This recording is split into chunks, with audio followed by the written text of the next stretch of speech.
క్వణత్కాంచీదామా కరికలభకుంభస్తననత పరీక్షీణా మధ్యే పరిణతశరచ్చంద్రవదన ధనుర్బాణం పాశం శృణిమపి దధానాకరతలైః పురస్తాదస్తాం నః పురమధితురహో పురుషికా.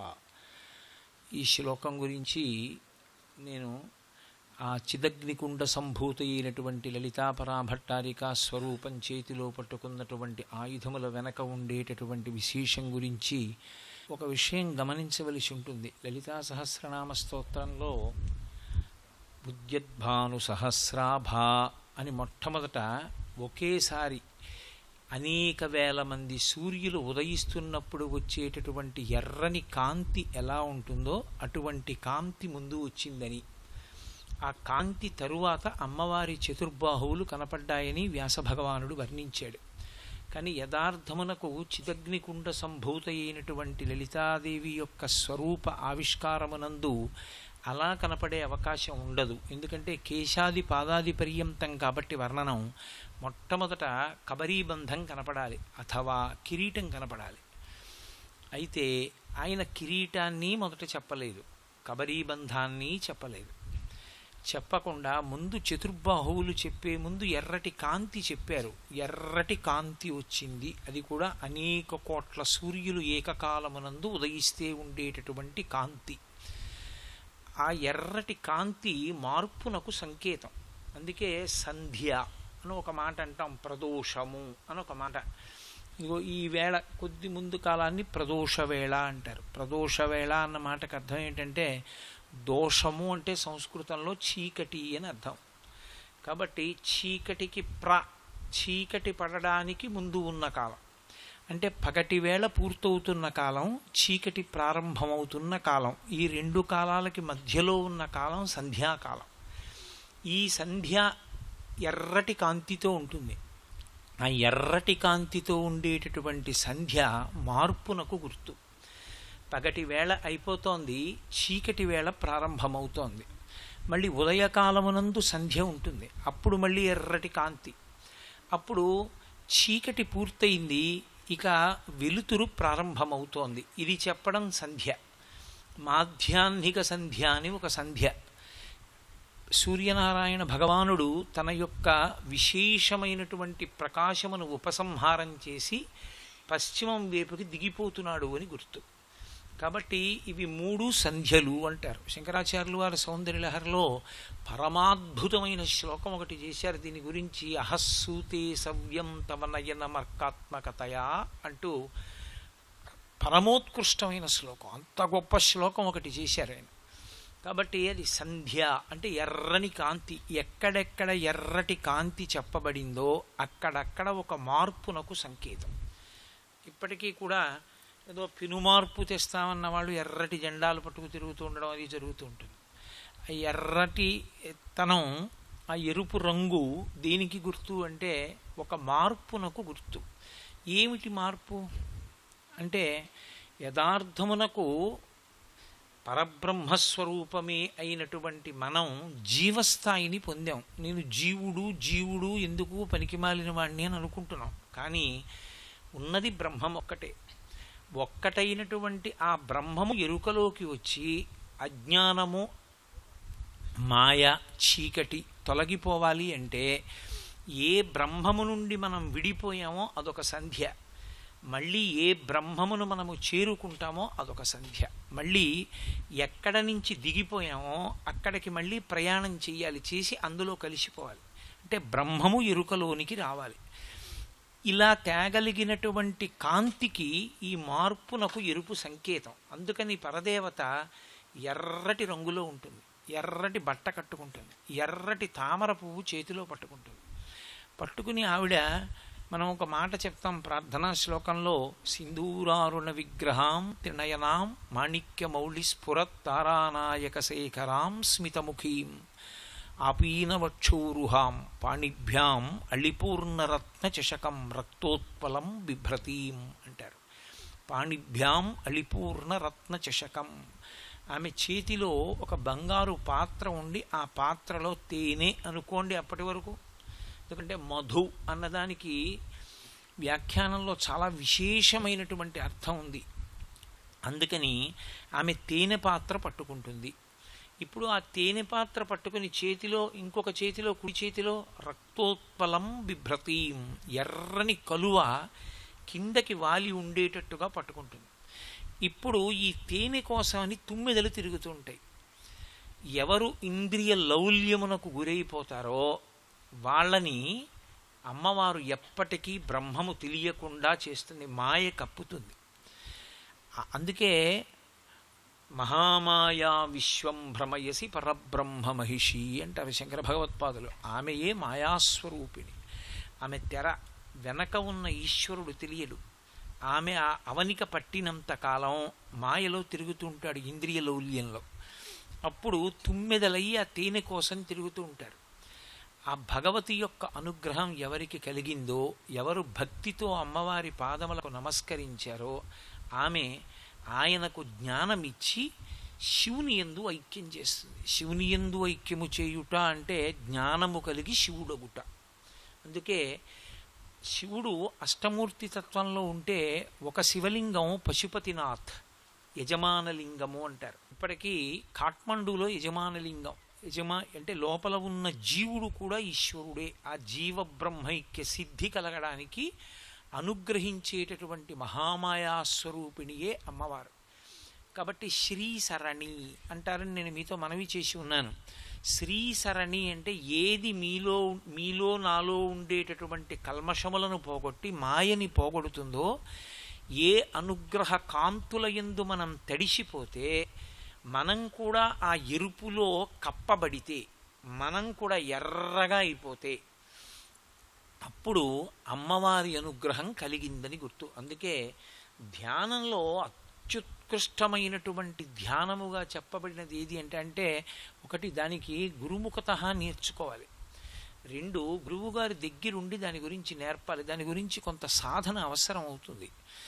ఆ ఎర్రటి కాంతిలో తడిసిపోతున్నట్టుగా, ఎర్రటి కాంతి మీద పడుతున్నప్పుడు తాను ఎర్రటి కాంతిలో మునిగిపోతున్నట్లుగా ధ్యానం చెయ్యగలిగితే, కానీ మళ్ళీ చెప్తున్నాను, అది గురుముఖత నేర్చుకోవలసిన విషయం. అలా ధ్యానం చెయ్యడం అలవాటైతే మాత్రం వాళ్ళకి పరదేవతానుగ్రహం కలుగుతుంది. పరదేవతానుగ్రహం కలిగినటువంటి ఉత్తర క్షణంలో మొట్టమొదట ఆమె తల కనపడదు. చతుర్బాహు సమన్విత. నిన్నటి రోజున చెప్పాను, మనం అందరం కూడా లోకంలో ఉండేటటువంటి అనేక వస్తువుల మీద అనురాగ పాశములు పెట్టుకుని ఉంటాం. వచ్చిన పెద్ద చిక్కంతా ఎక్కడొస్తుందంటే, జీవుడు ఈ శరీరంలోంచి కానీ ఉత్క్రమణం పొందాడో, ఇందులోంచి బయటికి వెళ్ళాడో, ఎన్ని సంబంధములు మీరు పెట్టుకున్నారో అన్ని సంబంధములు ఆగిపోతాయి. అన్నీ ఆగిపోతాయి. దీనికి ఒక భార్య ఆగిపోతుంది. ఇక జీవుడు భార్య కాడు, ఎవరికి భర్త కాడు, ఎవరికీ తండ్రి కాడు, ఎవరికీ గురువు కాడు, ఎవరికీ అన్న కాడు, ఎవరికీ తమ్ముడు కాడు, ఎవరికీ యజమాని కాడు. ఏ ఆస్తికి అతను యజమాని కాలేడు. అతను శరీరం నుంచి విడివడగానే పెట్టుకున్న సంబంధములన్నీ కూడా తెగిపోతాయి. అది ఆపలేని పరిణామం. శరీరంలోంచి వెళ్ళిపోతాడు జీవుడు ఒకనాడు. అప్పుడు ఈ అనుబంధాలన్నీ ఏమయ్యాయి? ఎందుకు పనికి రాకుండా అయిపోతాయి. దీన్ని వాడుకోవడం వచ్చిందనుకోండి, దాన్నే పరమహంస అంటారు. చేతికి నూనె రాసుకుని పనసకాయ కొట్టడం వచ్చిన వాడికి ఎలా అయితే జిగురంటుకోదో, అలా సంసారమునందుండి సంసారమునందు ఉండేటటువంటి అనుబంధములను ఈశ్వరుణ్ణి చేరుకోవడానికి ప్రస్థానముగా ఉపయోగించుకోవడం అలవాటైతే దానివల్ల దోషం రాదు. భార్య, ఆమెని ధర్మపత్ని అన్న భావనతో, భావన ఏమి అసలు నిజానికి ధర్మపత్ని. భారతదేశంలో సనాతన ధర్మంలో ఆమెకి ఇంకొక పేరు లేదు. ఆమెని కామపత్ని అని పిలవరు, ఆమెకి ధర్మపత్ని అని పేరు. ఆమెని ఎందుకు స్వీకరిస్తాడంటే, ధర్మమును ఆచరించడానికి ఆమె లేకపోతే తను చెయ్యడానికి అర్హత లేదు. కొన్ని, నాకు డబ్బు ఉండొచ్చు, నాకు శాస్త్రం తెలిసి ఉండొచ్చు, కానీ నేను ఒక యజ్ఞం చెయ్యడానికి అర్హుణ్ణి కాను. నా భార్య పక్కన ఉండాలి. నేను భార్యాసహితుణ్ణి, నేను మంగళప్రదుణ్ణి, నేను యజ్ఞం చేయడానికి అధికారం ఉన్నవాణ్ణి. ఎంత మంగళ కార్యమైనా నేను చెయ్యవచ్చు, నాకు ఆ అధికారం ఉంది అని గుర్తు ఏమిటంటే, నా ఎడం భుజం మీద ఉత్తరీయం ఉంటుంది. ఎడంభుజం మీద ఉత్తరీయం ఉంది అంటే వాడు మంగళప్రదుడు, వాడు యజమాని, భార్యాసహితుడు, ఏ కార్యం చెయ్యడానికైనా అధికారం ఉన్నవాడు అని గుర్తు. ఉత్తరీయం కుడి భుజం మీదకి వచ్చేసింది అనుకోండి, ఏమంటే మీరు కూర్చుంటారా పీటల మీద నడకూడదు. ఇంకా కుడి భుజం మీద ఉత్తరీయం ఉందంటే ఆయనకి భార్య లేదని గుర్తు, ఆయనకి ఏ మంగళ కార్యమునకు పనికిరాడు. పొరపాటున కూడా కుడి భుజం మీదకి ఉత్తరీయం వేసుకోకూడదు, ఎడం భుజం మీదే ఉత్తరీయం వేసుకోవాలి. అందుకే వాడు ఉత్తరీయం వేసుకోకుండా తిరుగుతూ ఉంటాడేమో, గుళ్ళోకి వెళ్ళినప్పుడు కూడా ఎడం భుజం మీద ఉత్తరీయం లేకుండా పెడతాడో ఏమో, లేనిపోని గొడవని కన్యాదాత ఏం చేస్తాడంటే ఇంకో పోగు వేస్తాడు, అది ఉత్తరీయంగా రక్షించాలి అని ఇంకో పోగు వేస్తాడు. కాబట్టి యజ్ఞాధికారము, ఆ యజ్ఞము యాగము భగవంతుని చేరేటటువంటి ప్రక్రియ, వీటి యందు అనుబంధములను ఏర్పాటు చేసుకున్న వాటిని మీరు సక్రమంగా వినియోగించుకోగలిగితే అవి ప్రతిబంధకములు కావు, అభ్యున్నతికి హేతువులు. అవి వృద్ధికి కారకం అవుతాయి, జీవుడు ఈశ్వరుణ్ణి చేరడానికి కారణం అవుతాయి. అలా కాకుండా కేవలము భోగస్థానములుగా వాడారనుకోండి, అప్పుడు ప్రమాదం వస్తుంది. కాళిదాసు మహాకవి, మహానుభావుడు, పరదేవతానుగ్రహం పొందినటువంటి వాడు. అమ్మవారి యొక్క పరిపూర్ణమైన అనుగ్రహంతో అంత గొప్ప కవి అయ్యాడు. అందుకే ఆయన లలితాస్వరూపాన్ని కీర్తించాడు. ఆయన మొట్టమొదట బీజాక్షరాలు అమ్మవారు నాలుక మీద వ్రాయగానే ఆయన మొట్టమొదట చేసినటువంటి స్తోత్రంలో కూడా ఆయనకి కనపడింది కూడా చతుర్బాహు సమన్విత అయిన పరదేవతే కనపడింది. అందుకే మాణిక్య వీణాం ఉపలాలయంతీం మదాలసాం మంజుల వగ్విలాసాం మహేంద్ర నీలద్యుతి కోమలాంగీం మాతంగ కన్యాం మనసా స్మరామి.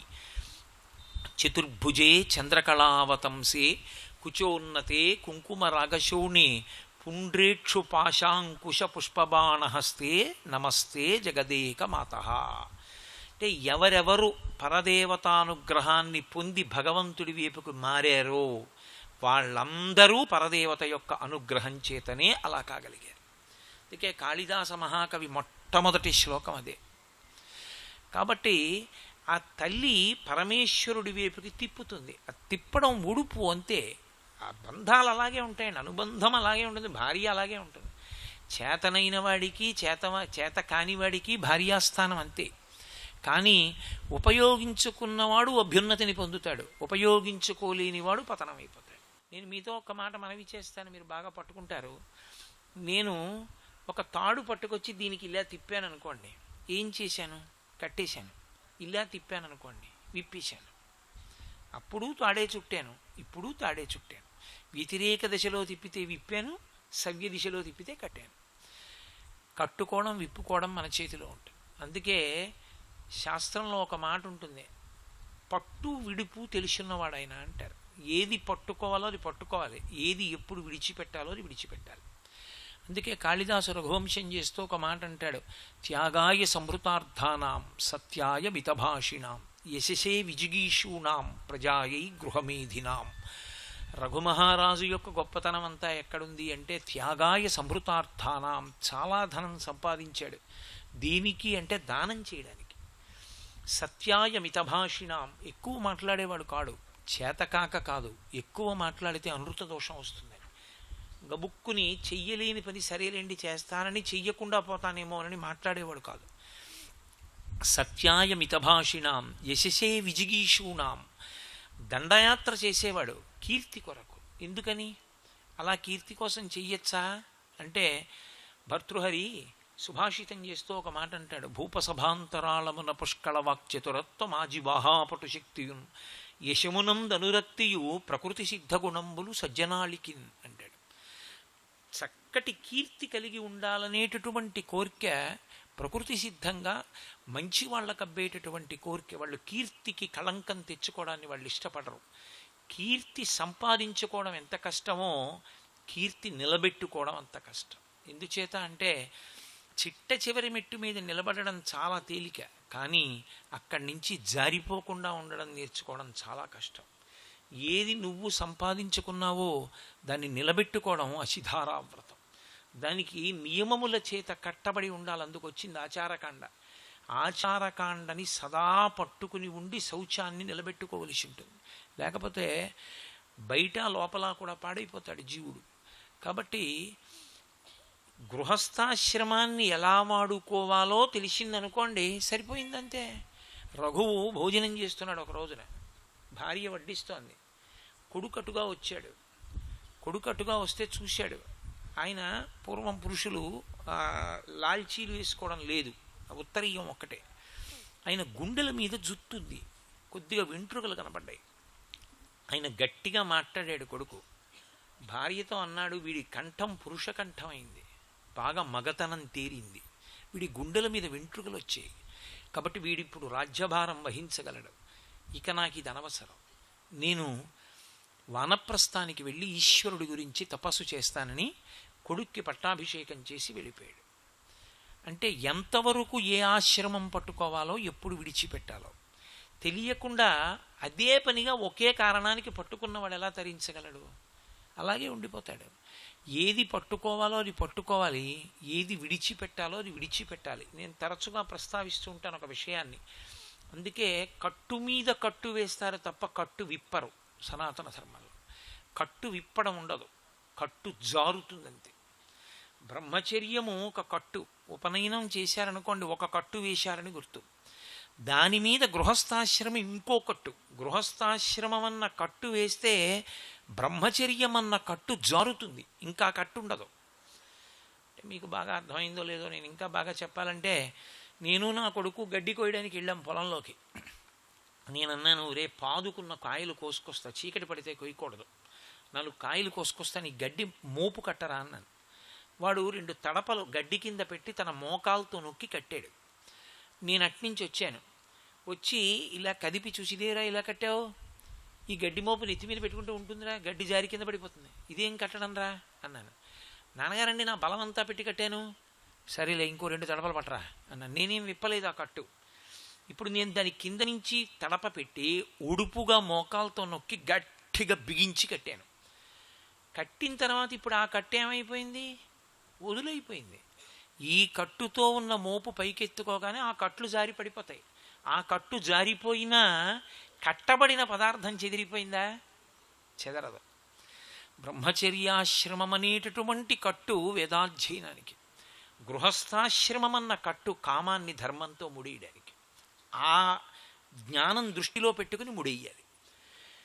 ఎక్కడ ఏ కట్టు వేసుకోవాలో అది వేసుకోవాలి, ఏ కట్టు వలన రెండవ కట్టు జారాలో అది జారాలి తప్ప ఒక కట్టు మీద ఒక కట్టు ఉండదు. ఇది మీరు బాగా గుర్తుపెట్టుకోవాలి. అందుకే ఒక ఆశ్రమంలో కడితే రెండో ఆశ్రమం ఉండదు, అందుకే కలగాపలగా ఉండదు. ధర్మము ఆశ్రమాన్ని బట్టి ఉంటుంది, అందుకే వర్ణాశ్రమ ధర్మం అంటారు. బ్రహ్మచారి ధర్మం బ్రహ్మచారిది, గృహస్థు ధర్మం గృహస్థుది. సన్యాసికి కూడా ధర్మం ఉంటుంది, సన్యాసి ధర్మం సన్యాసిది. వానప్రస్థు ధర్మం వానప్రస్థుది.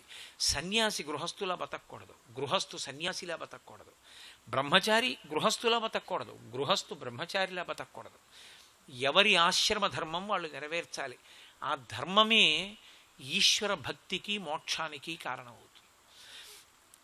ఈ మార్పు తెలియడం, 4 బాహువులలో ఉండేటటువంటి ఆయుధ విశేషములు తెలియడం, ఆ తత్వం తెలియడం. నిన్న మీకు చెప్పే కదా, కోపం మీద కోపం రావడం, అన్ని బంధముల మీద భక్తి బంధం పడ్డం, చెరుకులో తీపి పువ్వులలో తీపి, ఈ రెండిటిలోంచి ఒలుకుతున్న తేనె విషయ సుఖముల మీద కాకుండా అది భక్తితో పరమేశ్వరార్పణంగా అనుభవించగలిగిన లక్షణం ఏర్పడ్డం. ఎలా ఉంటుందండి అని మీరు నన్ను అడగచ్చు. ఒకడు ఒక రామచిలకని చూశాడు, చూసి అబ్బాయి చిలక ఎంత బాగుందో, దీన్ని తీసుకొచ్చి పంజరంలో పెట్టి నాదిగా అనుభవించాలన్నాడు. ఇంకొకడు అన్నాడు, అంత ఆకుపచ్చటి రంగు వాళ్ళది, ఎర్రటి ముక్కు పెట్టి పండు తినేటప్పుడు అంత అందంగా కొరికి తినేటట్టుగా ఇలా అంటుందంతే, ముక్క కింది ఆ నోటి యొక్క ఆ కింది చంపుటంలోకి వెళ్ళిపోతుంది. అంత అందంగా ఇలా అంటే చాలు, కొరకగలిగిన నైపుణ్యం పెట్టి ఎగిరినప్పుడు చిన్న అరుచుకుంటూ వెళ్ళిపోతుంది అలా వేగంగా. అలా వెళ్ళిపోయేటట్టు నిర్మించిన ఈశ్వరుడు ఎంతటి ప్రజ్ఞాశాలి. గోరింక అలా ఎగరదు, చిలక అలా ఎగురుతుంది. ఏమి ప్రజ్ఞ, ఏమి శిల్పి అన్నాడు ఒకడు. ఇద్దరూ ప్రకృతినే పరిశీలనం చేశారు. ఒకడు అది తన భోగమునకు కావాలన్నాడు, ఒకడు దాని యందు ఈశ్వర విభూతి దర్శనం చేశాడు. ఒకడు అభ్యున్నతిని పొందుతున్నాడు, ఒకడు పతనం అవుతున్నాడు. దృష్టికోణం వెనక ఏ భావన ఉన్నది ప్రధానం, చూడడం ప్రధానం కాదు. దేవాలయానికి వెళ్ళి ఈశ్వరుణ్ణి అందరూ చూస్తారు, ఈశ్వరుడు ఎంతమందిని చూశాడన్నది ప్రధానం. ఈశ్వరుడు నిన్ను చూడాలని తహతహలాడుతున్నాడా? వాడు వస్తున్నాడు రా అని ఈశ్వరుడు బాగా కళ్ళు విప్పి వచ్చేస్తున్నాడే, లక్ష్మి అటు ఇటు చూడకు, చూడు చూడు చూడు వచ్చేస్తున్నాడు వాడు అని ఆయన అన్నాడా? అలా ఎప్పుడంటాడు? నీకు ఆ పరిశీలనం ఉండి ప్రకృతి యందు నువ్వు ఈశ్వర విభూతి దర్శనం చేయడం నీకు అలవాటైతే నువ్వు ఋషివి. అప్పుడు నీ ఆగమనానికి ఈశ్వరుడు పొంగిపోతాడు, పరవశించిపోతాడు. అలా బ్రతకడం రావడం అంటే భావన శుద్ధి పొందడం. సర్వం శ్రీ ఉమామహేశ్వర పరబ్రహ్మార్పణమస్తు. స్వస్తి.